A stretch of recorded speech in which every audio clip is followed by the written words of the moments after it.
బాగున్నారా? మేము బాగున్నామండి. ఇప్పుడు సాయంత్రం వచ్చేసి టైం 5:20 అయింది. నేనైతే వంట చేసేసిన ఫ్రెండ్స్, ఎందుకంటే జల్దీ చేస్తా. ఇంకో ఇక్కడ చూడండి మా వంట అయితే అన్నం వేడిగా ఉంది. ఇది టమాటా అది కూర. ఇది మా పెద్ద కూతురుకు తీసినండి, ఎందుకంటే మా కూతురు గుడ్లు అవి తినొద్దు. ఇక్కడనేమో ఇవి అన్నం వండేసిన, వేడివేడి అన్నం వండిన.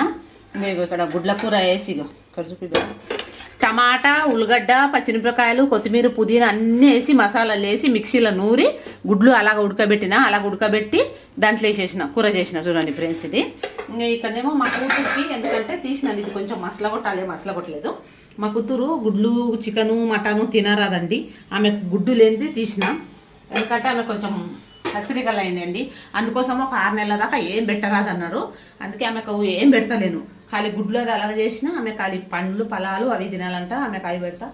మేమేమో గుడ్ల కూర చేసుకున్నాం. మా బాబు వస్తే తొందరగా తింటాడండి, 7 గంటలకల్లా 7:30 కల్లా తింటాడు. మేము ఇటు అందుకనే వంట చేసేసి పెట్టినా. వంట అన్నం కూర చేసినా ఇక్కడ చాయ్ కాసుకున్నా. చాయ్ ఇదేం వాళ్ళ నాన్నకు వస్తాడు, ఇప్పుడు వచ్చి తాగుతాడు. ఇంకా వేడి చేసిస్తా తాగుతాడు. ఇంకొకటండి మా పాప, ఇప్పుడు మా వంట అయితే అయిపోయిందండి రాత్రిది. టుకాదేహం చేయండి. మా పాప నండిగో కాలేజ్ కాడ వస్తుంటే ఇవి మురుమురేలు ఉండాలంట అండి, తెచ్చింది. ఇక 30 రూపాయలు అంట, తీసుకొచ్చింది తినడానికి. తెచ్చుకున్నారు వాళ్ళు. ఇక 30 రూపాయలు అంట. చూడండి, ఈ పాకెట్ వచ్చి 30 రూపాయలు అంట. తెచ్చింది, బెల్లం వేసి చేసిండు మురుమురేలు. చూడండి, మురుమురేలు లడ్డు బెల్లం వేసి. బొంగులు ఉంటాయి కదండి, బొంగులు ఉండే లడ్లు అవి. ఇవి బొంగులు ఉండే లడ్లు తెచ్చిందండి. ఆడ అమ్ముతున్నారంట దుకాణంలో. కాలేజ్కి పోతుంది కదా మా పాప, అయితే వచ్చేటప్పుడు కాలేజీ వదలంగానే తీసుకొచ్చిందంట.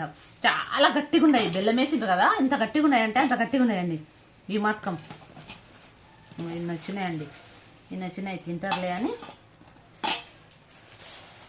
బెల్లం వేసేసిండ్రు. ఇవి బెల్లము అవి వేసేసి తీయ ఉన్నట. మా చిన్న కూతురు సగం తిని ఒకటి తిన్నది పెట్టేసింది, సగం పెట్టేసింది. అట్లే బెల్లం తీయనే ఉంటుంది కదా, అందుకని ఇన్ని ఉండే. ఇంకా మాదైతే వంట అయిపోయిందండి. ఇంకా పిల్లలు చదువుకుంటున్నారు, ఇంకా నేనైతే వీడియో తీసిన. సరేనా ఫ్రెండ్స్, ఇవి తీసుకొచ్చింది. అప్పుడప్పుడు ఏమన్నా ఉంటే కాలేజ్ కాడ పైసలు ఉంటేనంటే తెస్తుంది. ఆమె కాడ ఉంటే తీసుకొస్తుంది ఇంటికి. అవి ఆమె మొత్తం మా కూతురికి మొత్తం చికెన్, మటను, చేపలు ఏ పెడతలేమండి. 6 నెలల దాకా పెట్టొద్దు అన్నారు. పసిరికలండి ఆమె కోసము, అందుకనే అవి తెల్ల పసిరికలండి. అవి డేంజర్ అంట, అందుకే ఏం పెట్టరాదు అన్నందుకు ఆమె కోసం. అసలు మేము 2 నెలల నుంచి చికెన్, మటనే మానేసినాం. ఈ మధ్యలోనే ఇంకా తిన్నాంలే అని గుడ్లు ఒకటి తింటున్నాం. చికెన్ తింటలేమనుకో, గుడ్లు ఒకటి తింటున్నాం. ఆ గుడ్లు ఒకటి తెచ్చుకున్నాం. గుడ్లు ఉడకబెట్టి చేసిన. ఇంకా కూరగాయలు ఏం లేదు సాయంత్రం పూట, కానీ గుడ్లు ఉడకబెట్టి చేసిన. సరే బాయ్.